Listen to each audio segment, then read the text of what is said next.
Tôi là Lâm Hạo, một người đàn ông mạnh mẽ. Gia đình tôi có bệnh di truyền kỳ lạ, chỉ cần gặp đúng định mệnh, tôi sẽ biến thân. Với thân phận tổng tài, tôi tuyệt đối không thể để ai biết được. Vì vậy công ty của tôi chỉ tuyển nam giới. Dù đôi khi cũng tò mò mình sẽ biến thành con gì, nhưng phụ nữ phiền phức lắm. Tổng tài từ chối. Hy vọng vẫn còn kịp. Ai cho phụ nữ vào thế này? Xin hỏi phỏng vấn đi lối nào vậy? Tôi đến ứng tuyển. Chỉ tuyển nam, rời khỏi đây đi. Chỉ tuyển nam, dựa vào đâu chứ? Cảm giác gì lạ vậy? Vì buổi phỏng vấn này, tôi đã thức trắng mấy đêm để viết hồ sơ. Mắt vừa mỏi vừa đau. Người đâu rồi? Đây là, tôi sao? Mình biến thân rồi, khoan đã. Nói là mãnh thú mà. Sao lại thành chó thế này?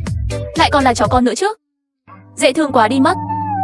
Sao em lại ở đây thế này? Bị bỏ rơi hả? Đừng sợ, chị sẽ đưa em đi tìm mấy bé khác nhé.